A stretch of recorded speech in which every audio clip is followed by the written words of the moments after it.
Johnny. Okay, you ready? Yep. All right, now we're ready to do it. This is how the show begins.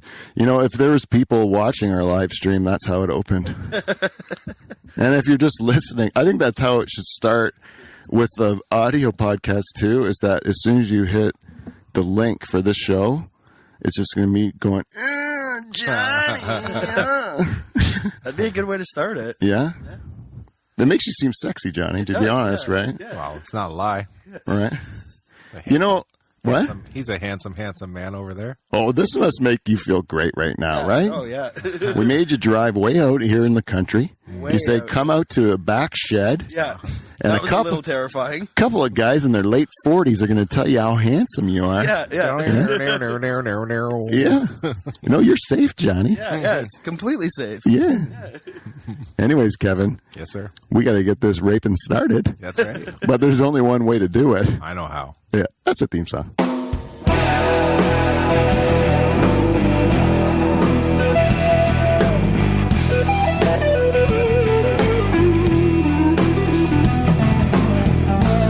What time is it, Kev? 116. Okay, cool. It's not too bad. I'll let you know when it's like 3:30.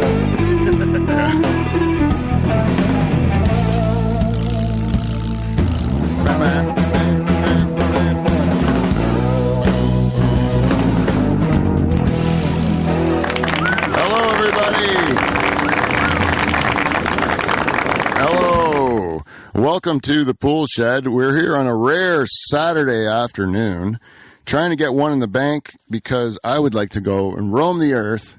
And so we are here on a rare Saturday, and we have a great show planned for you. We have a great guest coming all the way from Simcoe.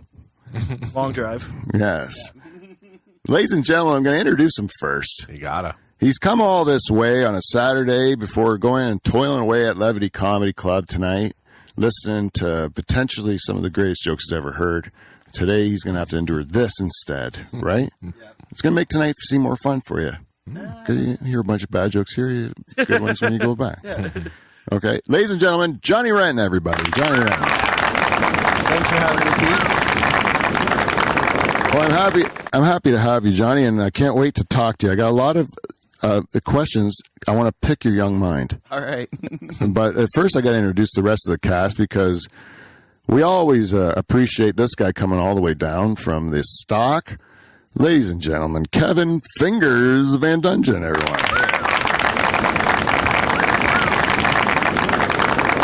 Kev, thanks for coming down and helping me out on a Saturday. I appreciate it as always. No worries. And I'm tacking more tasks onto you every week. I'm just putting another task, another one, until you eventually become one of the greatest engineers in podcast history. Especially from Pine Grove. Eventually, you'll be saying, Kevin, bring that shit up, you know, and you'll be bringing stuff up on the TV, and I'll be like, what is it, a video of something that's hilarious? Yeah. Well, and then we can find ways to, like, have people talk to us while the show's going on and pay attention to it. I don't know if we'll ever get there, Kev. But Callers. no, you know, callers I've flirted with over the years, but they're crazy. Yeah, they suck. Yeah. There's a lot of people who have asked to call, and then I right away, like, the more I talk to them, like, oh, no, that would be a bad idea. And nothing kills talk radio like a caller. Yeah, it's like once in a million it's good, and the rest of the time it's, like, nightmarish. Right? People can't tell stories. I mean, unless it's Dan and Joe going at it. Yeah. Those were pretty good. Kind of. Yeah, like, if they would, I want them in the same room.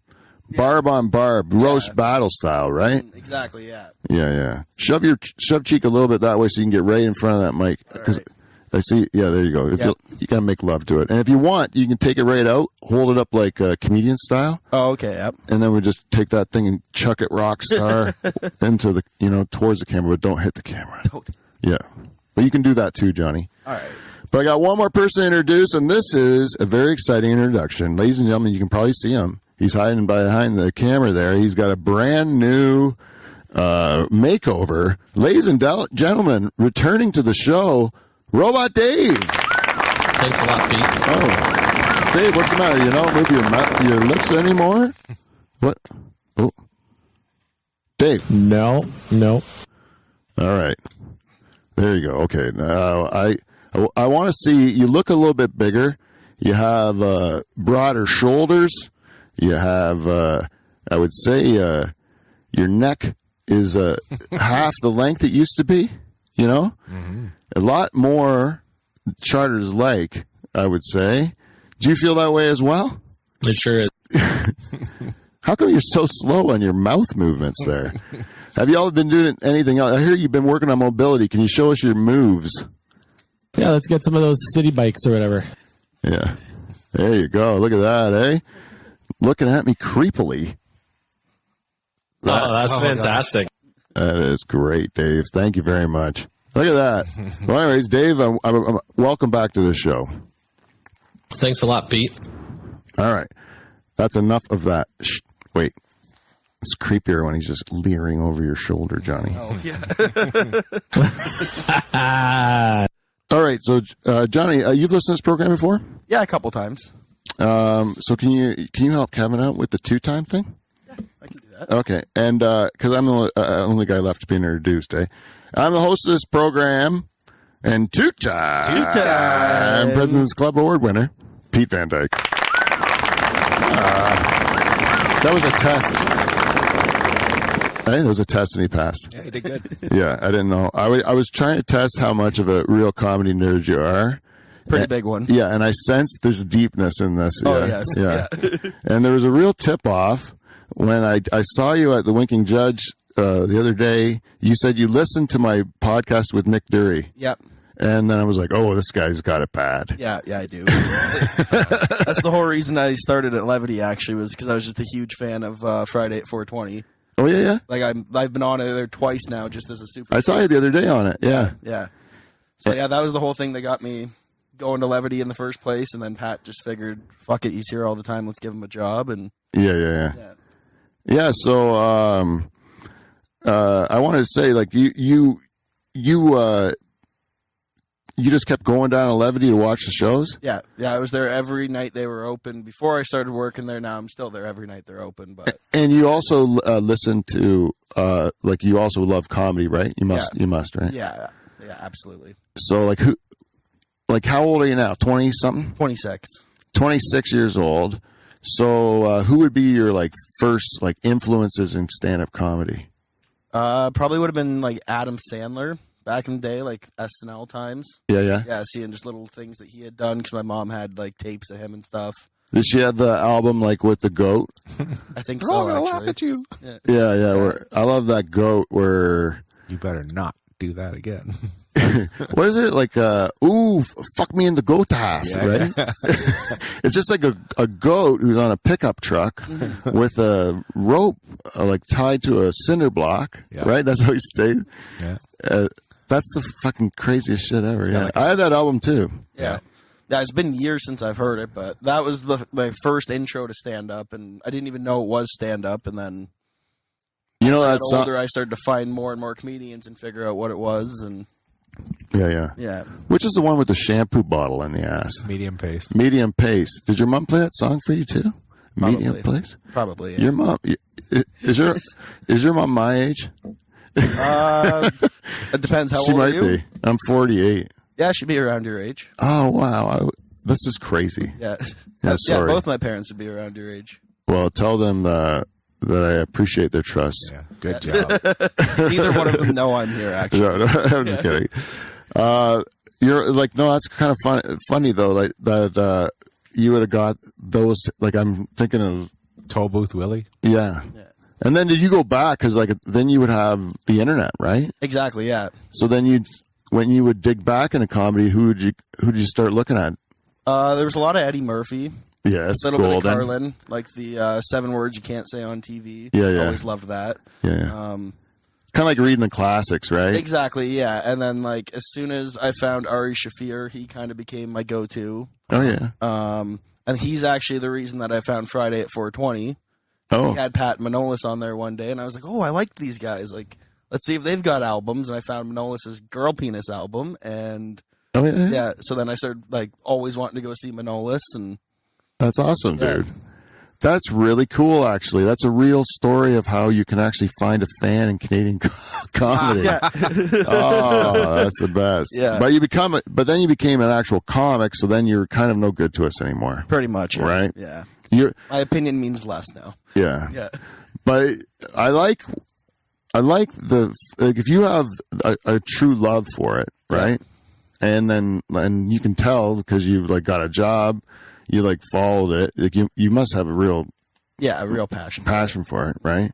And that's what I think. That's why it seems like I've known you a lot longer. I've seen you a lot, but I've also you pick up on like that you're serious about it, you know. Where some people are either so much in their own shit, you know, especially at the beginning. Yep. You know, like they're in their own head or they're worried about themselves. They're not listening to anybody, you know, where you seem like you're listening or like picking up on stuff, you know? Yeah, exactly. I always try to pick people's brains too. And yeah. And you see you improving on stage and stuff like that where you're like, okay, you know, like he's not going to suck forever. You know what I mean? Yeah, exactly. Yeah. At the beginning when people are really bad, and then you're like, they're going to be bad forever because they were just really bad at this. And then you see some people, you're like, oh, this guy, you know, taking it serious, you know. Yeah. And then if you see a guy like that, a young guy, like eating shit up there, you're like, like that's him working shit out. Like he's going to figure it out, you know. Yep. And or they're going to figure it out, and then. Oh, fuck, I don't know what I'm trying to say, dude. I smoked that big rocket. And no, Johnny, I remember what I was going to say. So then I see, so I was like, that's one of the reasons why I asked you here. Yep. Right?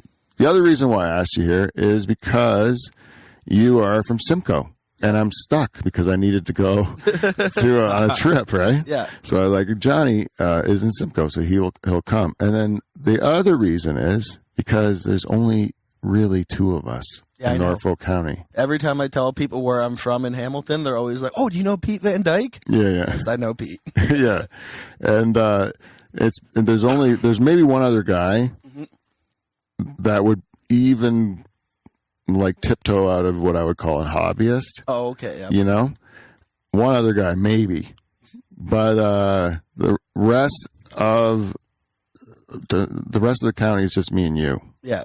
I don't know if you count Craig McLaughlin because he's the real comic. Langton? Is he Glenn Meyer? Oh yeah, he's still Norfolk, right? There's three of us. You got to count. I don't know who him? that is. No. Oh, see, he's on the West End. Oh, okay. Yeah, he's more London bound. So okay. You'll see him if you go that way. Go that way. Oh. Yeah, when we get past when we get into Houghton, come on. Is that still Norfolk? That's the outskirts. That's a real Norfolk County joke for any of the people that hate North. What's it called? North Middlesex? No. I got to think of my counties. Houghton. We got the counties. I know there's Renton, Haldimand. No, the townships. I mean, the townships. Oh no. No, you don't know the townships. Oh, I don't. There's like Townsend, Delhi, Wyndham. Charlottesville, and then they go Houghton, and then then there's two that are like north and south, but I can't think of what they're called. The word. I'm not sure myself. Get rid of Houghton is what I'm saying. Yeah. Separate. Give Is them that an like Frogmore and all that area? Give them an Elgin. Yeah. We got no use for them. Nope. Beat it. I want to see like just the feedback that comes in. Kevin, I know you missed it, but I didn't give you any warning. But I did miss it. But I want to see the outcry of our Houghton listeners from that sort of like scathing remarks that you hear on this program. You might have to put a gate up around the property. Huh? You have to put a gate up around your property, hire security. Yeah, keep all the Mennonites out, right? Yeah, man. They're coming at me. Slowly coming to get you. You're right. They're gonna. No, those aren't the ones that come slowly. They're Mexican. Those ones. Oh, they come at you with cocaine. A van. They're all jazzed up on cocaine in an old pickup truck. Yep. They're ready to fight. Yep. Yeah. Those are the ones you don't want to mess with. Nope. My brother said he used to play hockey against a group of those kind of guys that fit that description. Oh, really? Yeah. He said they were fun to play, but you had to fight them all. You had to fight them all. Always fighting. Yeah. Yeah, you're young too, so you didn't grow up violently, right? Most likely. Kind of on the edge of violence. On the edge of violence? Yeah. Did you see like fights in high school? Yeah. How often would you see a fight? Maybe like once a week, once every 2 weeks. Really? Yeah. Yeah. Well, that's still pretty violent. Yeah. Brutal fights? Some of them got pretty out of hand, yeah. Yeah. Yeah, like I watched one guy like just on the ground getting his face slammed off the pavement Yeah, so we over didn't and see over. those fights. And, yeah. Yeah. We saw fist fights. Yeah, they were more like, that's what I That's hear. how it started, but Like, I don't see that. I think there was brutal ones too. But most of ours were just like good old fashioned, like fisticuffs, and like they were hard to call, like a hockey fight. yeah. Because they would usually like just punches thrown, and then it would get broken up or something, or get He crazy. was down. Nobody was beating faces off pavement. Yeah. Yeah. Sometimes I always liked watching my one friend Mark. He was like not a violent guy, really, but if he felt like there was a wrong that was done in the world, Yep. he would fight. Like he would like fight for someone's honor or something like that. Oh, you know, okay, like yeah. he was a real like noble guy. Yeah. And so we're at the Turkey Point Hotel, and there's this like monster of a dude. Monster. Like he's like some juiced up fucking like a muscle guy. Yeah. And then my friend's like wearing a fucking toe ring, you know? And he's like, he's not, you know? Yeah. He's not like the, Not your typical fighter. yeah, like this guy's like, he's like a chemistry major. He's more of an intellect, you know? Okay. And, So he's like the Hulk. yeah, man. Yeah. This big guy, he's like, he didn't like what this big guy did to the girl. And the guy's like, if you don't like it, look, let's go outside. And he's like, fine. And then they go outside. And like, the big guy beat up, like the big guy won. But Mark beat the shit out of him before he lost. Like, you know what I mean? Like Yeah. the guy knew he was in a fight. Like he didn't see it coming. Like, because he just doesn't have that look about him or nothing. But Yeah, exactly. yeah, he swings first, right for the middle of your nose. You know, Oh, like one of those guys. Like Yeah. when he does lose it, he's gonna break your nose. Yeah, he's gonna go for it with everything he's got. A little Yeah. punch in the throat or something like that. Yeah. Yeah. My brother's like that. I think he'll go swing at you and go knock you out. He doesn't wait for that invitation. He's No. not like you go first. He's like I'm going first. Yeah. He's made a decision. Yeah. We're in a fight. You don't want to wait to know you're in a fight because you've lost the fight mostly. Yeah, exactly. Yeah. That's it causes some confusion sometimes. Hey, one time my brother, I was going to lunch with him, and so we go into this place, and they go, "Sorry, Paul, you can't come in here." And he goes, "Why?" And they go, "You're banned for life because you knocked that bouncer out." And he goes, He's like, the guy had a glass jaw. Negotiating. Right. Like, I mean, you're going to ban me from this place because you hired a guy with a glass jaw? He was soft. That's a true story, and it's fun. It's funny to me, but it's I say that story to my kids, and they seem horrified. You know, they have no tolerance for violence. Yeah. Right, because they don't have to see it very often. In their high school, I don't think they saw any violence. What school did you go to? Simcoe? HT. You went to HT? Yeah. Well, they did too. Yeah. I don't see why I didn't see any. Well, maybe I mean, a lot of it, like smoking area. that's a lot The of it was pit. out by the pit, and and I mean, after my grade, the fighting was kind of ending too. Like the grade below us were all way more like, oh, let's talk about our feelings, and So you're on the cusp. pretty much, I was like right on the edge of. Yeah, because the kids aren't like that anymore. They're nice. No, they're not. And, Yeah, they're nice, but they're not like they're a little bit more like Cunty. cunty. that's the word. Yeah, yes, that is what they are. Because they are awful at the same time. Okay. Yeah, they just find a different way to do it. Yeah. That's what they talk about. You know, everyone's against genocide, right? Seems to be a popular opinion. Yeah. around the world. Yeah, I think we all can say, At least in this room, I'm hoping. with the exception of maybe the robot there, Yeah.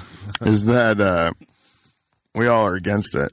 But the argument is made I heard one time that a lady is like some like I don't even know what she is, like a philosopher or something, lady from India, and she was saying that if you like put up with shit that ends up if you just put up with shit in your life and it ends up making people die, right? Then that's a form of like genocide because you're just accepting that your actions are going to cause other people to die. Even if it's on the other side of the world, you don't see it, right? But they're like, if you do this, it means they have to slaughter this many whatevers to get whatever, and it's going to kill a bunch of people. Yeah.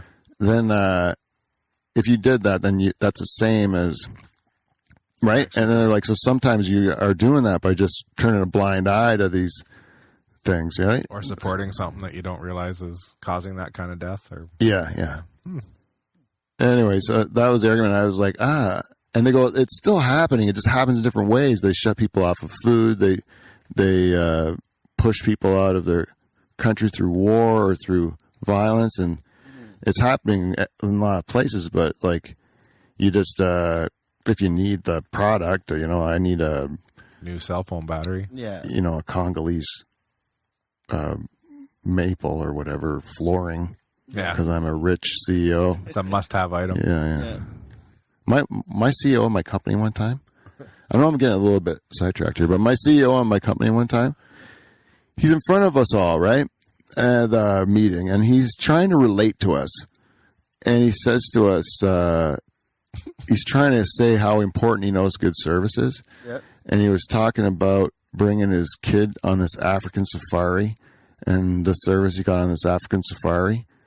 And he's telling us some of the stuff he's talking about is pretty lavish. It looks like he's living Pretty good. Yeah. And all these guys are all like working, 60 hours a week and, barely see our families. And you're like, this guy's fucking going on this like all expense everything. And then he's talking about the trouble he's had finding this like rare wood floor for his cottage that he's building in northern Saskatchewan or something like that, right? And this flooring, it's shipped from all over, blah, blah, blah. He's explaining this fucking flooring and how much trouble it is to get, but the people that he's dealing with to get this flooring are so perfect, and he's trying to talk about the service. But meantime, you're like, you're spending how much on a fucking floor? Like the regular people who are like working for this dude, like we all hated him by the end. It was a bad move, right? Yeah, it is. Yeah. You don't want to do that. No, as the boss, you should not be bragging that, I have all this money. You make nothing. Yeah. Yeah. Yeah. That's like, hey guys, like I'm doing real well. Company's doing real well. Yeah. And you guys all enjoy your 3% raise? Yeah. Like, oh, fuck yourself. Yeah. I'm going to get some new flooring for my yacht. Yeah. I'm having a hard time getting it. Yeah. Guess what I'm going to do? I'm going to fucking rob you when you're on vacation. That's what I'm going to do. Another stapler. Yeah. Oh, yeah. I stole a lot of 3-hole punches, too, every job I quit. Oh, really? Or got fired from. Yeah, on the way out. I'm putting a little 3-hole punch in my pocket. Oh, nice. Any stapler, anything. I go to the supply cabinet and just empty it out and then leave. Oh, okay. That's what I usually do, yeah. At the way out of every job, I'm like, what can I get for free before I leave this place? What do they entrust me with? That I just take it. That's why I could never take anything from my jobs. I wasn't trusted with anything. Oh, yeah. No. Well, I was only taking office supplies. I was not able to get at any money. Yeah. Maybe some nice thing, a printer paper. Yeah, sometimes I'll put some printer paper in there, yeah. You gotta. God damn right, I got a printer at home, too. I got to have some paper to punch 3 holes in. Yeah, man. Yeah. Can make some confetti. Yeah, exactly. I would never use a binder. I find it inefficient. I like loose paper. Yeah, man. So there's no real need for the 3-hole punch other than confetti. Yeah. Which is, what better reason do you need? Yeah, exactly. 1 sheet of paper, 3 pieces of confetti. Next sheet of paper, please. I got a question for you fellas. What's gayer? Throwing a handful of confetti or a handful of glitter? Ooh. I'd say glitter. Yeah, I agree. Kev? I'm going to go glitter as well. It's unanimously glitter, right? Yeah. Yeah, I know. I had a struggle because That new joke? with my joke, because I was like, should it be confetti or glitter? Mm-hmm. And then I think glitter is the way to go. I think so, yeah. I was at a weed shop in Simcoe, buying a little weed. The weed we smoked before, I smoked before the show. I can't speak for you. Yeah. But I was at the weed shop, and this dude, he's behind the counter, and as soon as he talks to me, I'm like, this guy's got a velvet voice of an angel, right? It's just a real deep, real radio voice, and kind of like, Beaver's voice, it's like, Yeah. it's really good, right? Yeah. So then this guy too, he's just a real deep voice, right? But I don't know. This is a bad thing to say. My kids give me shit for it or whatever. But I was picking up a little bit of gay vibes from the dude, Yeah. It was like screaming off him, Yeah. Okay, and I'm not no commentary, just so we can set the stage, right? So then I'm like, your voice, man, it's fantastic. Like, it's a real good voice. Yeah. Then he's like, something about like I said, people said I have a good voice. Used to tell me I had a good voice, and then yours is way better than mine. And then he goes, "What'd you do when people told you that?" I said, "Well, I started a podcast, and then so I use it for that." And then he's like, "Oh, what's your podcast and what's it about and all that stuff?" And then gets to I do stand-up comedy, and he's like, "I love stand-up comedy. I love stand-up comedy." Like he goes, "Tell, you got anything finished?" And I go, "What do you mean?" He goes, "Like, do you have anything like that's like stage worthy or whatever?" And I'm like, I go, yeah, like I tell jokes, right? And he goes, "Well, tell me one." Oh. Right? And then I'm like, well, that's not how it works, right? Yeah. I learned that like the second time I did comedy. Yeah. Yeah, it's way harder to tell a joke that you do on stage without a mic and a stage. Yeah. Yeah. So I did tell him that. I did tell him a joke though. Oh, you did? Yeah, I told him that gay joke. That one. Oh, That oh one. yeah. Glitter? That one. No, I didn't do the glitter one. I just did the. I didn't know that word meant gay. Oh, yeah. Yeah. That joke. Yeah. And he laughed. He laughed for reals, and then asked how he could find my stuff or whatever. And I was like, that is such a risk though, because you're one-on-one. I'm like, what is this guy going to find funny? I got to like make an assessment so quickly. Like, what's one person going to find funny? Yeah. Like, I'm working on 60% jokes here. Like, really, my best jokes probably get 60% of every audience. Oh, okay. You know what I mean? Like, maybe 70% of every audience. But you're never going to get like 100% of the crowd all laughing. Like, Yeah. Is that possible? Maybe. Do you think it is? I think maybe if the people are already like predisposed to like you, like that's why like on Like, stand-up eventually? specials, like yeah, I like, still if they're think- all coming just to see you, they're already wanting to laugh at everything. I don't think everyone's laughing at everything, even on the best stand-up special. Yeah, I think this is a I guess theater. 100%. Yeah, you're not. Because if you go like 60% of a full room at Levity would sound awesome, Yeah.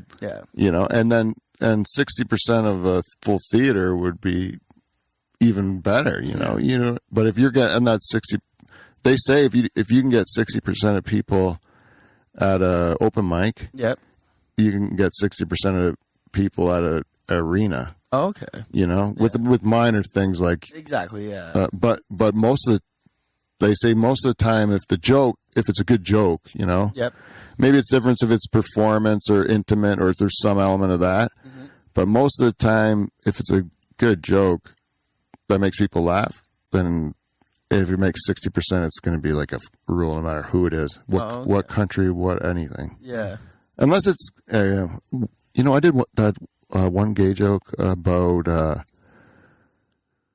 where I used to write it, where I think if you are defending the other F word, Yep. that you're probably like one of those people who used to yell it at me when I used to write when I was reading on the bus is what I said when I was reading on the bus, but I meant school bus.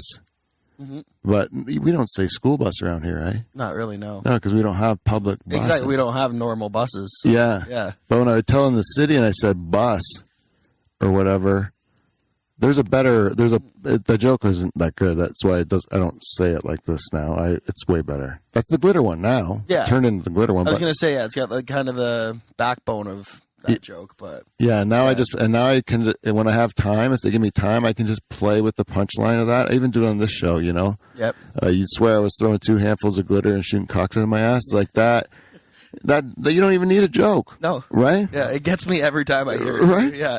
Shooting cocks out of my ass is the fun thing to say. Yeah. And I know if I go out any night, even if people are listening to the show and they know, hey, I'm going to go see Pete at a club, and he's going to say, throwing 2 handfuls of glitter and shooting cocks out of my ass, they're still going to enjoy it when they come out and see it, because that one doesn't matter. You hear shooting cocks out of your ass, people are laughing. I don't care. Creates a visual too. It just works. Like I see people that don't like it that still laugh, like my kids. They go, why out of your ass, Dad? Why are you shooting them out? I'm like, that's because it's ridiculous, right? It's just like, you don't have to think about it. Just, it made you laugh and shut up. Yeah. Don't overanalyze. I want. Yeah. You know, you don't even want to laugh at me.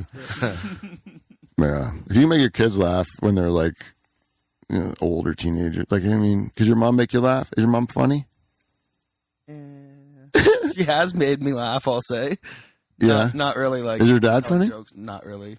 Your mom is the comedy fan though. Yeah, my mom was always obsessed with Adam Sandler, so that's where the whole comedy thing kind of came from. Oh yeah. Yeah.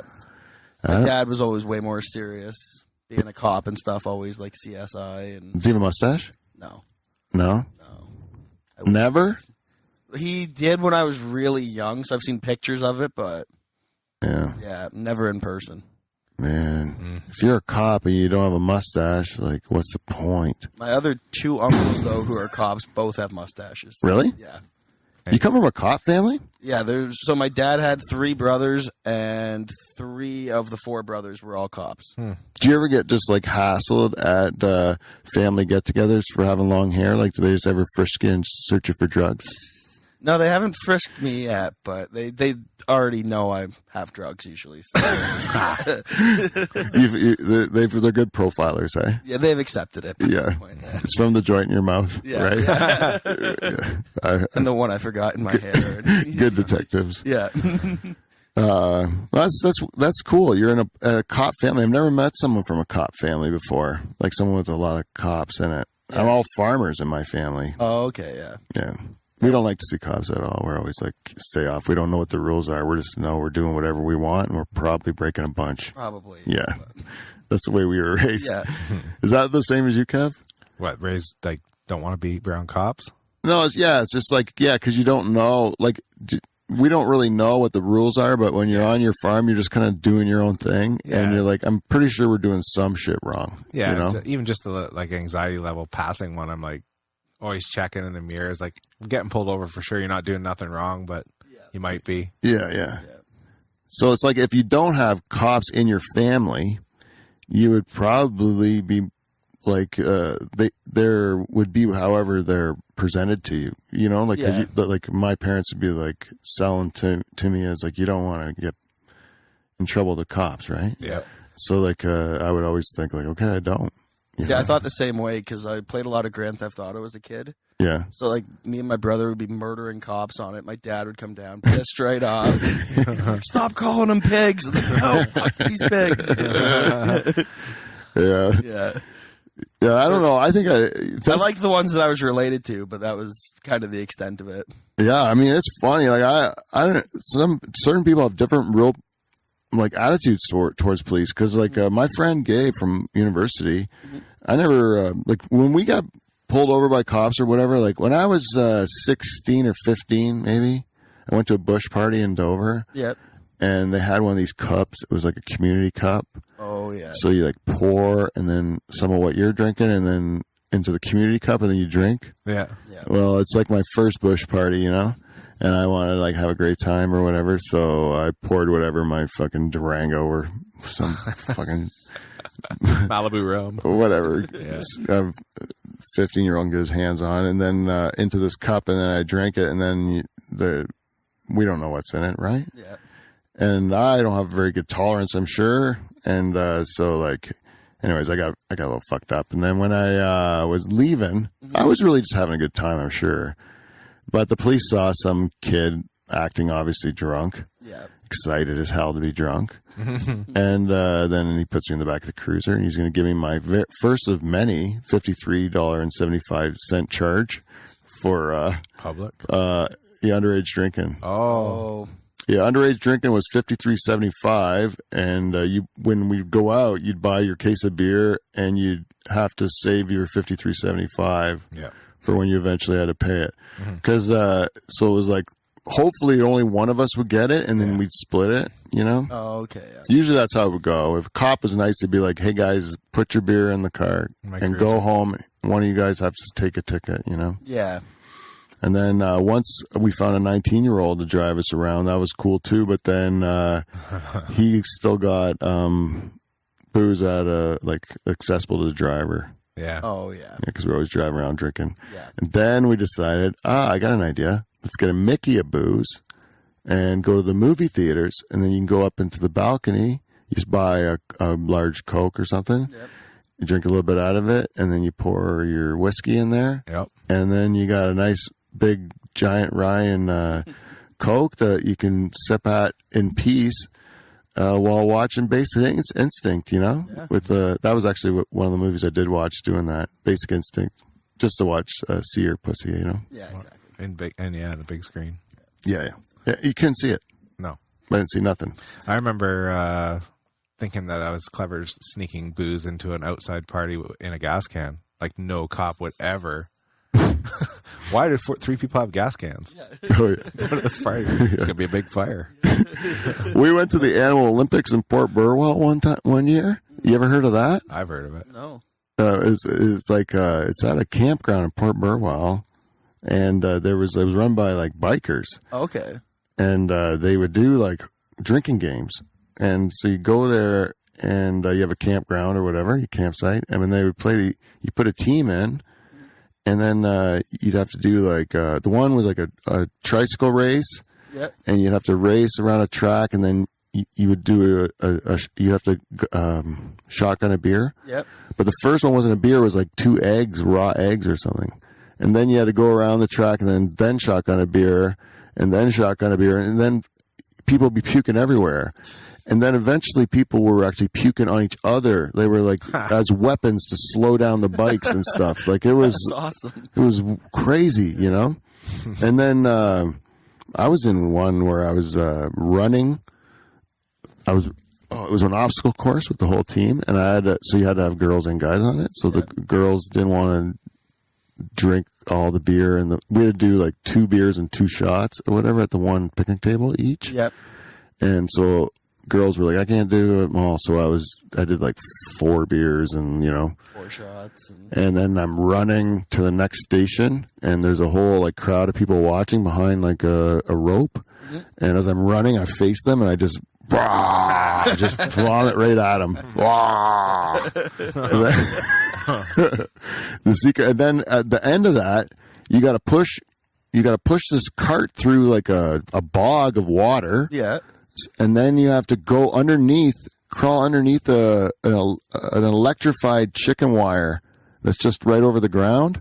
So you're soaking wet, and then you got to crawl under this chicken wire that's hooked up to an electric fence kind of charge. Yeah. So you don't even have to touch the fucking thing. You just have to be close enough when you're wet for it to arc.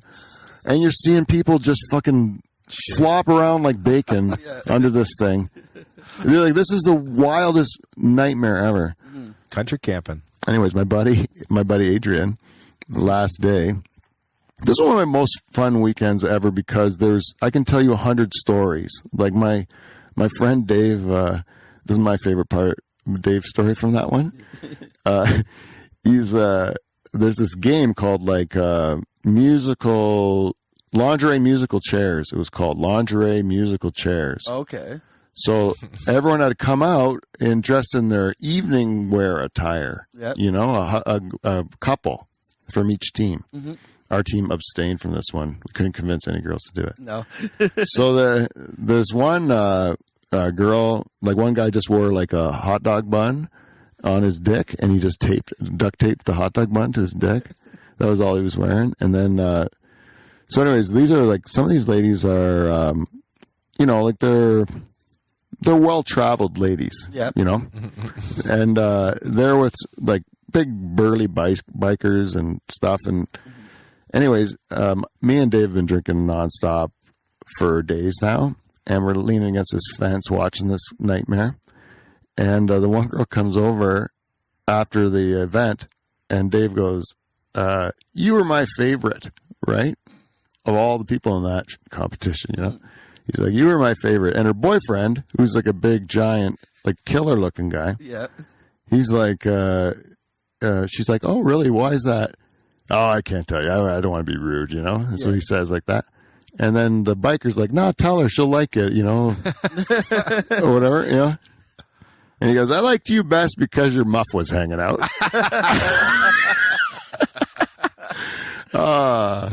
That was beautiful. The biker like nearly pissed himself laughing. Like he was just enjoyed the honesty of it. Whole muff out. I saw the whole thing. Oh, Dave. It's true too. We did. It was loose. It was like a leopard skin thing, and it was loose at the bottom, and you could totally see her whole vagina. Yeah, Not a bad day. No. yeah, it's always a good day. It was not the best vagina to see, but you know. Yeah, when you said it was loose, I didn't know you meant her panties, but Yeah, they're like, but it was. Yeah, she wasn't like. She was traveled, you said. Yeah, she was well traveled. What they call driven hard and put away wet. Is I believe the expression. Yes. yeah. What's the time now, Kev? Because we have business to take care of. I don't want to miss it. You got 156. Oh, really? Okay, let's do the business. All right. So, Johnny, you got to work tonight, right? Yeah. All right. So, I want to do one thing. I want to tell you a story about my friend. Okay, yeah. I'm going to tell you a story about my friend. And then we have to do a segment and a bit called Feedback. We got feedback. First, I will tell you a story with my friend because I just think this is crazy. You know, this guy, this buddy of mine. I don't want to use his name because I don't want to get him in any trouble. Yeah. But I want to tell you a story about him because I think it's a good piece of advice for people at home. Right? If you got an overbearing wife that's out there, what I really want you to do is I want you to listen to my words and I want you to heed and learn from this dude here. You know. So my friend, his wife's a real ball breaker, right? She won't let him go out drinking at all with his friends anymore because he's like, you got to, you know, you're just she doesn't like the way he is when he drinks, you know? She wants him at home, helping with the kids. She wants him to do all this shit around the house, you know, responsibilities of life, right? Yeah.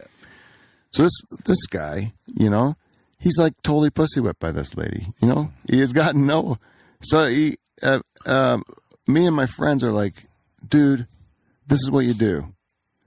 Come out with us. Don't listen to her. Yeah. You know, you're gonna get in trouble. Anyway. Like, just come out with us. Yeah. And here, we put $20 in his top pocket. Yeah. And we said, here, you just say that you took us out, right? Yeah. And then he goes, no, she's gonna smell booze on my breath. Nah. Well, I got it all worked out. You say a guy spilled a drink on your shirt.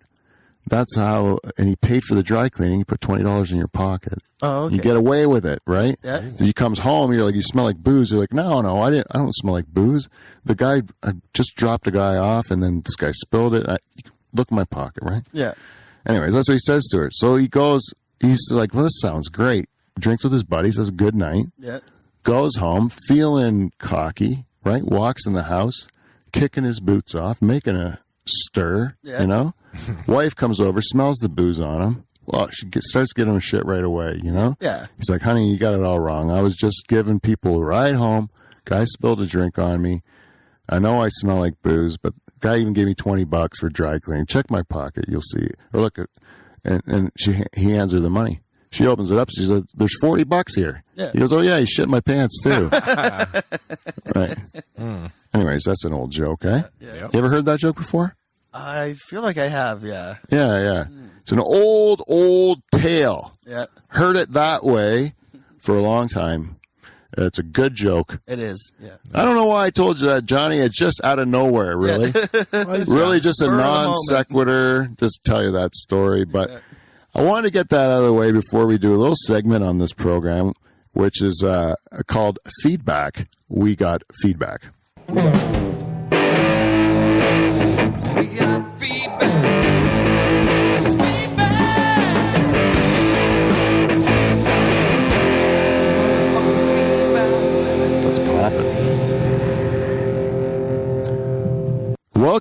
get feedback. We got feedback. As always, this segment is brought to you by our friends at Amazon. So if you'd like to go to livefromthedutchhall.com, that's our website. Click on our Amazon banner. You can do all your shopping you're going to do anyway. And that ball guy gets less money and we get more. Fuck him. Yeah, and we're going to plan cool stuff with it. And also, you can go and join our queen, Jen Husko, as our one and only Patreon supporter. I guess you would call her. We call her our queen. Yep. We will do anything she says. And the one thing we did was we're planning a big event. It's the 400th. This is actually a 398th episode. Ooh. And so we're 2 episodes away from 400. And for the big 400th, we're planning a gala party. And it's actually going to be a little bit late. So I got a special surprise for the day when the 400th episode should go out. I'm planning a re-release of our very first episode, which is currently unavailable. So the very first episode will be re-released on the night of the 400th when it should go out. And then the actual 400th will be live on the Friday, the next night. And I'm really excited. We got a lot of favorites, and I'm pleased to announce that the Nocturnal Emissions will be returning for the 400th episode to make a special appearance. I believe the Nocturnal Emissions. I don't know what form they're taking. I don't know if they're planning on performing at this point in time, but I've got a commitment from the Nocturnal Emissions that they will be there for the 400th, and also. I was worried if the Queen could make it or not. Oh, we can have royalty? And I'm pretty sure she seems like she's going to be able to make it for the 400th episode, so we might have the Queen in the house. Well, just for her. Yeah. Kevin, I'm telling you, put on a clean shirt that day. All right. That's all I'm telling you. I will. And I want to make a real party to thank people who have helped us for the show over the years, so I'm trying to reach out to a lot of people that have helped us, and if you want to join us, just reach out to me. I'm probably going to let you come, to be honest. It's a big deal, man. I didn't know and we don't know if we'll make 500. So, might as well celebrate 400, right? Might not even make 400. Who knows? Yeah, who knows? It's still 2 weeks. I still got to go on my trip, and I get injured in every trip. You do? Yes. Progressively worse. Yeah, I don't see what kind of risks I'm taking this time. I think it's a pretty safe trip that I'm making, so. Well, let's hope she goes well. Yeah, fingers crossed. Fingers crossed. Mm-hmm. I'm going to Nashville. Oh, nice. Yeah. Just a road trip. Yeah. A roadie. Yeah. I love going through the states. I love driving anywhere. Like when you can go on a road trip and see the landscape change as you drive. I like it. Yeah. A lot of times I'll fly into a cheap airport on the wrong part of the state. Just so you can drive. But I'll drive across the state to where I really want to go, you know? Cool, yeah, I did that in Colorado. It was great. Just to see the countryside. Yeah. We flew into Denver and I drove to Aspen. Mm-hmm. And you got to go over the Continental Divide, which is we didn't even know we were going to do that. But you just did it. That was where you drive. And you can only do that in the summer or whatever. And so we're going over the Rocky Mountains. Yeah, that's pretty cool. Yeah. That's with your car. We're saw people pulling over. And so we're we might as well pull over too. So we pull over and then we read the sign and we're this is the Continental Divide, where everything runs from this side to the Pacific and this side to the Atlantic or whatever. And then you're at the top right now. And then they told you how high you were. And you're like, holy shit, I had no idea. It's cool. Yeah. Yeah. Because we're flatlanders here. Some good thin air up there too. Yeah. Yeah. I like it. We were climbing up this one mountain one time, me and my youngest daughter, and the air was so thin and we were having such a hard time breathing that we would take a drink of our water out of a water bottle and we could breathe better because our body would use the oxygen from the water. Oh, wow. So you just you drink water and you feel like you're breathing easier. It was cool. Your body really just changes and adapts. And fat people can't live there. Eh? Too much breathing as it too is. much. It's too hard to breathe on the ground. Yeah. So we were in Boulder the one year, and everyone's beautiful on the top, where everyone is. Yeah. You know. they're all like running up the mountains for lunch and stuff like that. And they're all like young, like fit looking, like even the older people were all fit and stuff. Yeah. And we're like, man, everyone looks so good here. You know, they must have better lifestyle than we have or something. Yep. And then we went to the bottom of the hill where the Walmart was. And, oh no, there's all the fat Americans. They just can't get up there, you know? That's how it was. Anyways, feedback. So we ask our listeners every week to tell us what they think of the show. Tell us if they think they can. And people send us all kinds of things. They tell us their ideas. Sometimes they tell us what's going on in their life. This week, and I don't even know if this is going to work, how this is going to work, but it is going to work. We're going to hear it maybe twice even, but if it doesn't work, we'll just kibosh it. But on St. Patrick's Day, one of the people who's a listener and supporter of our show, and he's oftentimes been a guest, comedian Dan Brennan, sent in this video to give us, I believe, a St. Patrick's Day joke. All right. Yeah, so let's listen to it. Good evening to the Dutch Hall and a happy St. Patrick's Day to you. I wish I could be there in person, but I'm in the big Toronto at the Free Times Cafe. No, at Taco Taco, which is around the corner from the Free Times Cafe, doing comedy. Pete's asked me to deliver my favorite Irish joke, and I'd like to do that for you now. I didn't write this joke. I hope you enjoy it. Paddy and Seamus are drinking in the pub one night, and they're getting absolutely wrecked. Pint after pint of Guinness going down their throats. Eventually, Seamus pukes up all over his shirt. He turns to Paddy and he says, Paddy, I'll have to go home. I'm going to catch heck for being such a mess. I'll go home now and I'll take my punishment. And Paddy says, No, Seamus, you're being ridiculous. Just clean yourself up best you can. I'll put a tenner in your top pocket here.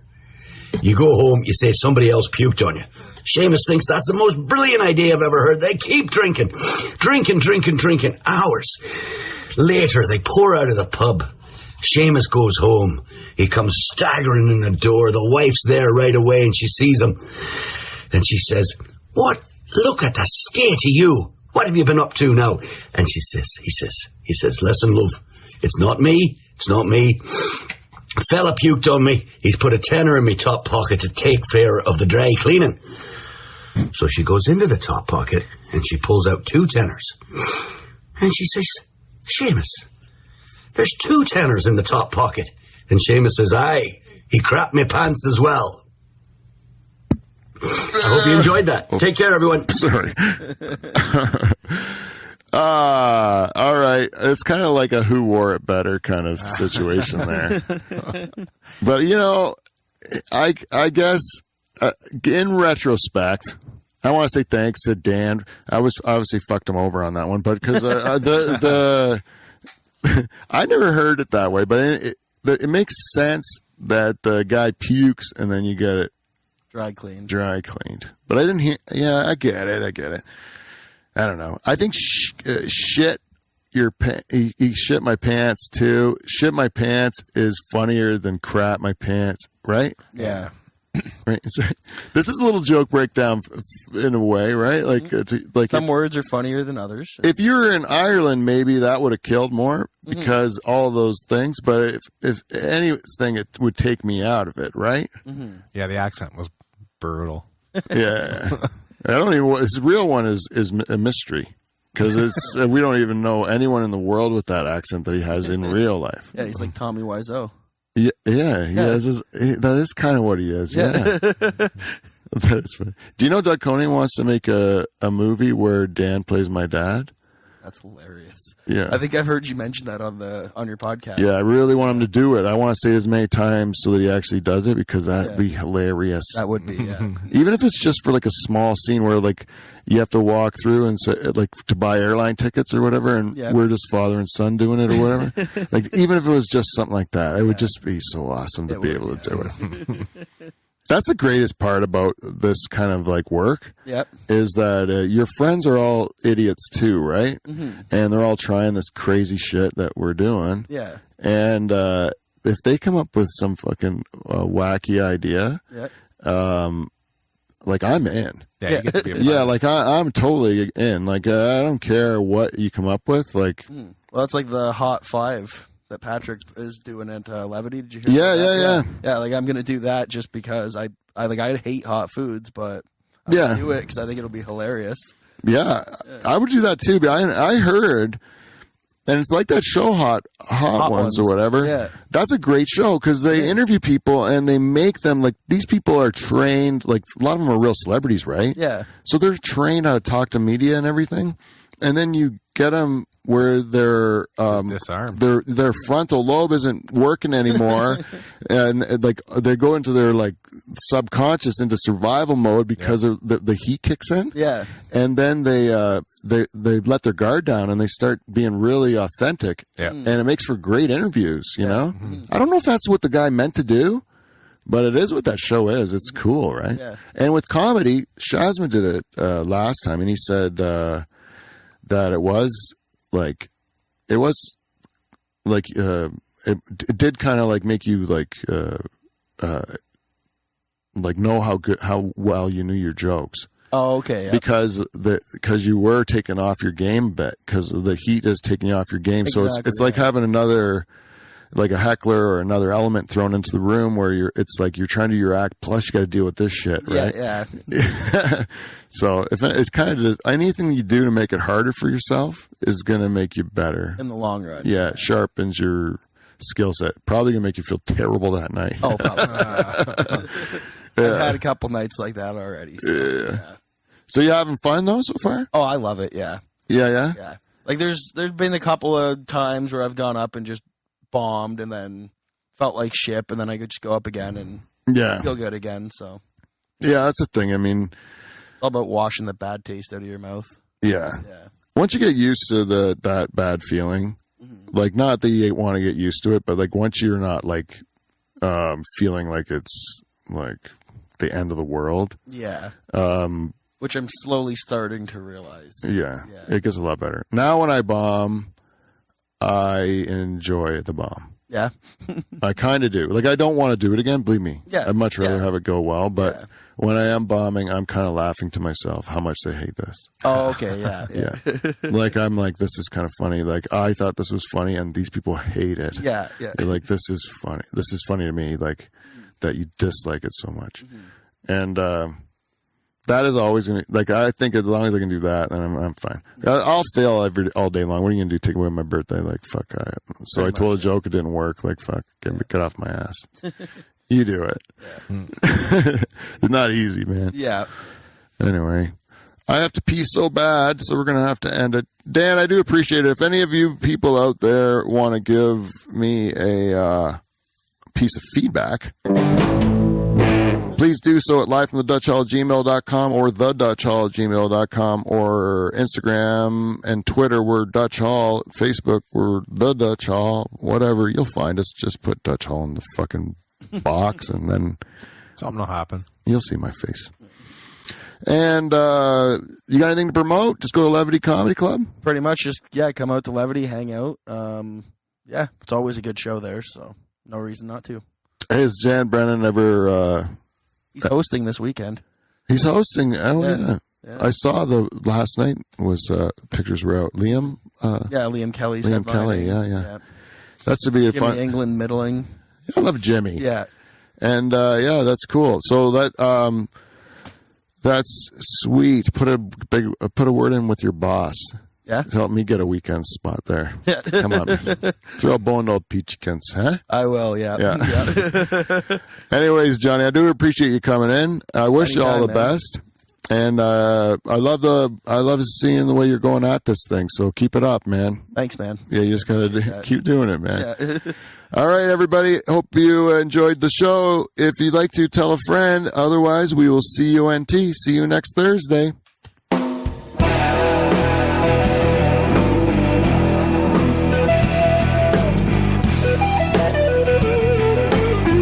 Oh, I gotta pee so bad.